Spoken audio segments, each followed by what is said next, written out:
Right. And now that work from home is a reality, what are some of the tools you use to improve your productivity or stay productive in work from home? Any specific call outs? Honestly, tools are only as good as the people who use them. But the fact remains, I mean, and people keep saying that this tool is difficult, that tool is difficult. But the Mm-hmm. fact is, nobody taught anyone to use Facebook or Twitter or Uh, Insta. Everybody just mm, learned on their own. So I mm, guess it doesn't really matter. mm, I think the fact is that uh, when you are working remotely, it's the mm, onus is on you to ensure that you stay connected with mm, your stakeholders in the right manner. And that's where I think then tools can work around it.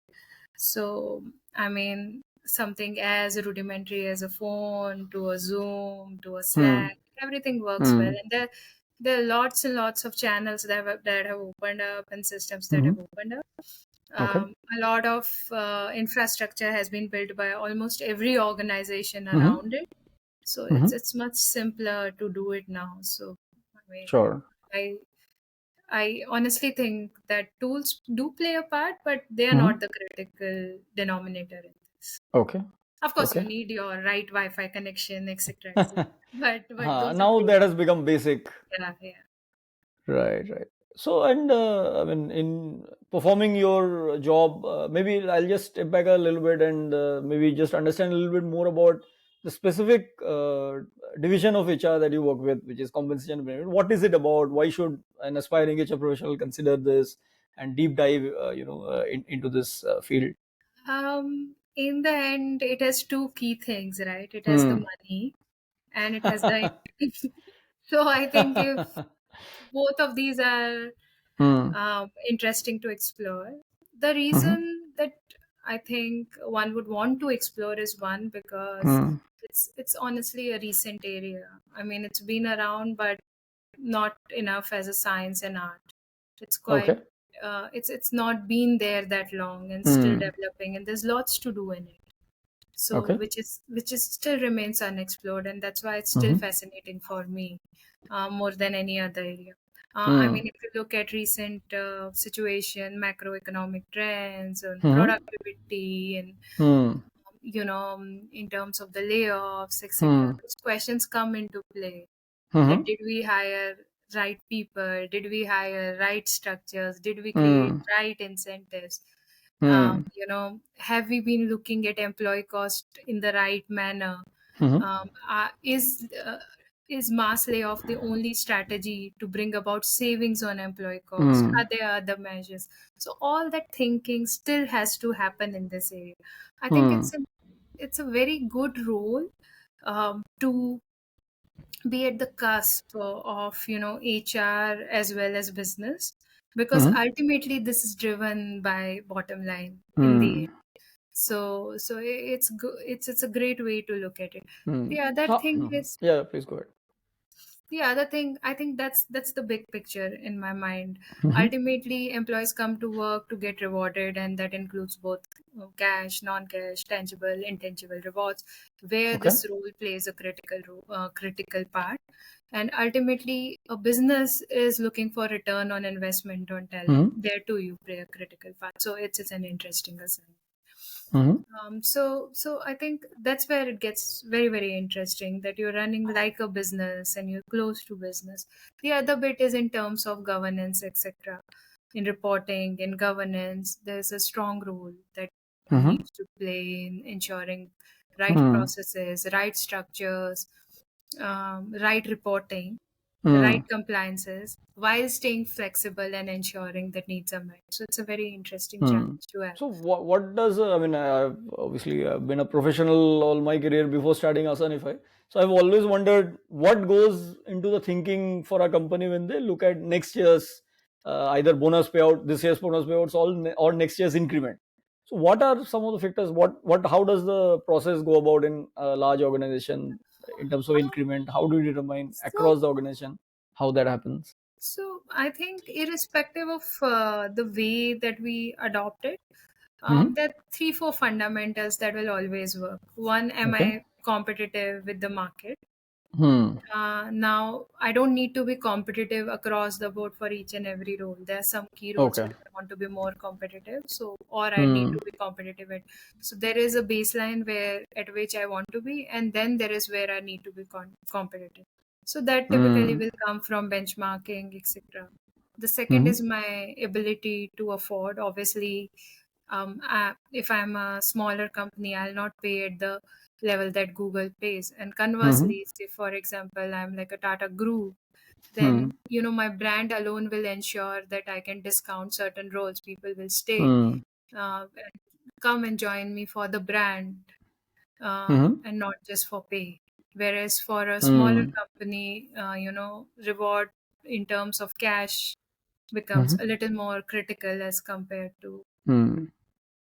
compared to a larger brand name. So that's the Got it. second one. My affordability and my brand in the market. So my Hmm. ability to attract that kind of talent for that price point becomes So important. you're saying at the end of the year, before the increment discussion, good teams will do a benchmarking study and continuously realize where they are in the continuum of, Yeah, and not just relative the year. compensation. Typically, you'll also look at beginning of the year, because Sure. then you have your budgets planned for the Hmm. year, and then you keep recalibrating, Hmm.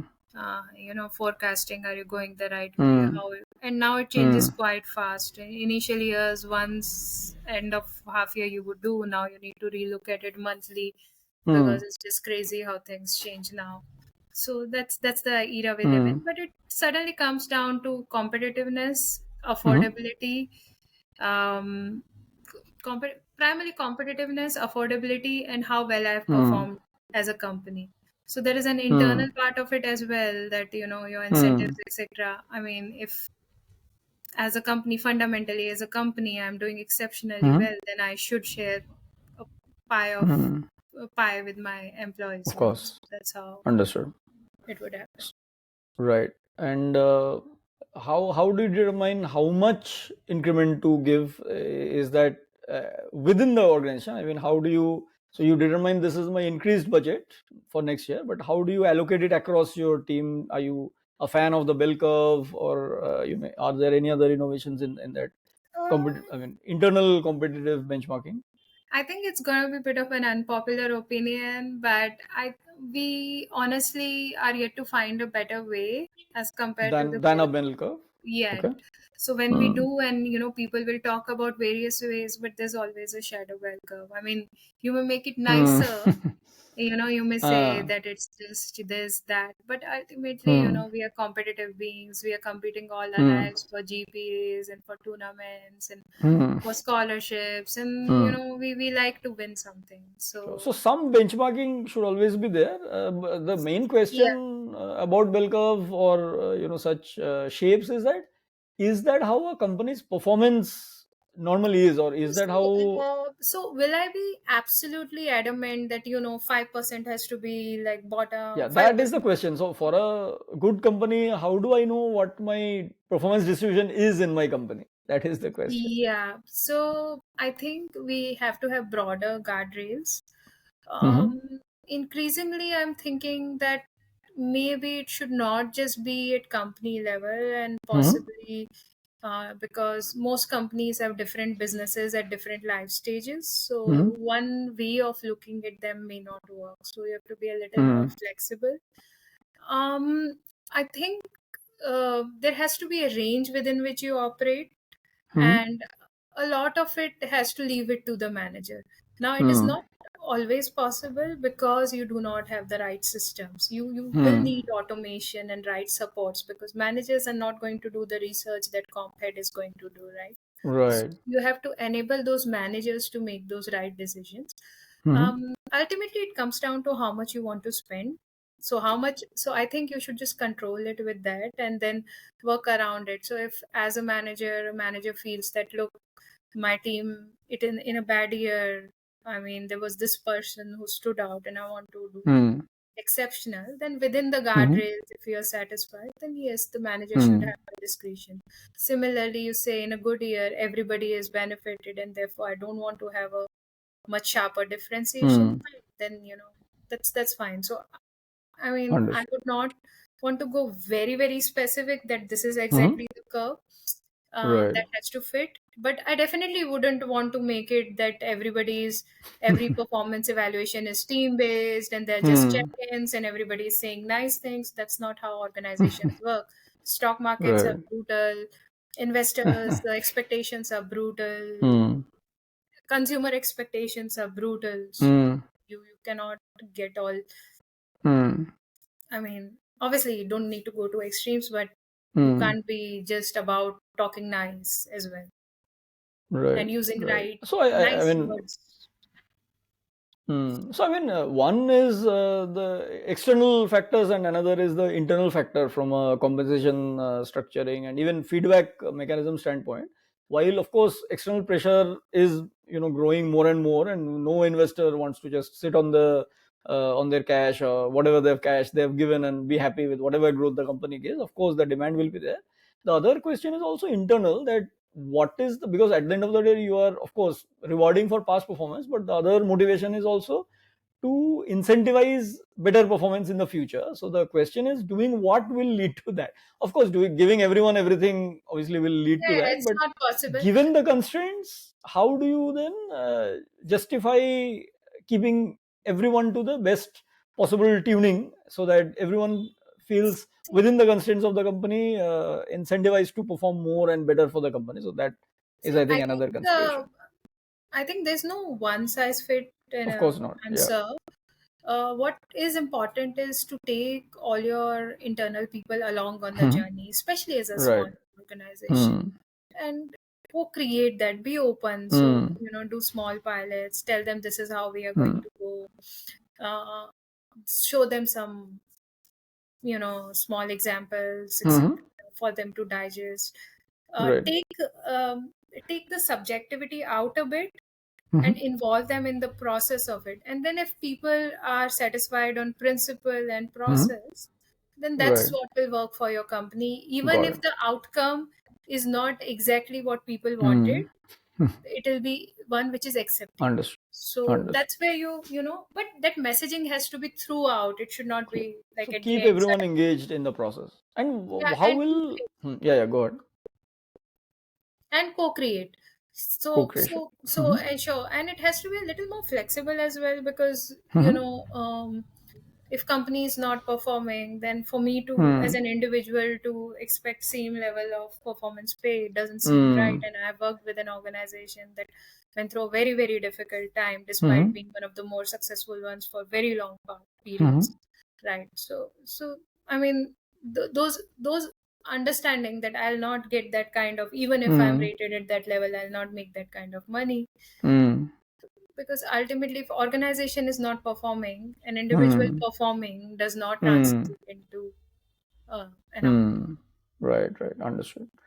And lastly, what are some of the things that keep you up at night? What are the key challenges you face in your role? um Frankly, I sleep really well at night, but there are some things that do stay in my subconscious, and I leave it with the Hmm. subconscious. Hmm. um, so 3 4 things: am I being as fair and as transparent as possible? Hmm. Am I giving enough prior information to my employees specifically, and to my other stakeholders? That's Hmm. one part. Is there something important that they need to know right now which is not there with them? Second Okay. is that when I'm looking at my organization, am I creating enough processes and measures to ensure that I'm not just hiring people who are fit for purpose, but I'm also creating Hmm. tools that are fit for future. So Okay. that's the other one. That's the biggest one for me, possibly. And third, of Right. course, and I mean goes without saying, when you're a rewards head, is Hmm. do I understand where my productivity is coming from? What are the levers that I Hmm. should be pulling for productivity, and how do I maximize it? Um, how does it work well for me? And Hmm. how do I make sure that everybody understands it well and we are aligned to the same mission and objective of productivity? Hmm. So productivity itself is a journey. It keeps changing. Sure. I Sure. think those would be my top three. And fourth, I think the bigger one for me more recently is wellness. Mm. There's a lot of focus on it, especially Hmm. with remote working, but also otherwise, with all these hyper performance syndrome, quiet Hmm. resignation, laying flat movements. I mean, all these Okay. things are kind of Uh, adding up, but it comes down to the fact that this overall need for better mm, wellness, whether mm, mental, physical, or sure. family wellness. Mm, People want to be recognized as individuals, so of striking that course. right balance as a manager and as a leader is important. Great. Great. Charu, thanks so much for joining us today. It was a fabulous experience hearing you and learning from your experience. Any parting thoughts for us? Thank you for having me. I think it's great. Just one parting thought that while I may be talking from my experience, but the world is super dynamic, and I've realized that Sure. more I learn, less I know. So so it's a learning journey, and everybody will have a Great. different journey. While we can Of learn course. from others, it's something that we have to go through and on our own. Wonderful. Wonderful. So keep your eyes and ears open and take your own decisions basis your own situations because Yeah, and all keep of watching us live our own Asanify lives. podcast to learn the best from the best. I mean, and Absolutely. I absolutely look forward to them and learn to put customers first, as you keep saying, Hmm. in through your products and through your various initiatives. Hmm. So I think that's a good place to start. Wonderful. Thanks so much, Charu. Wish you all the best. Bye. Thank you so much for having me. Have a wonderful weekend. Bye. Bye. Ru-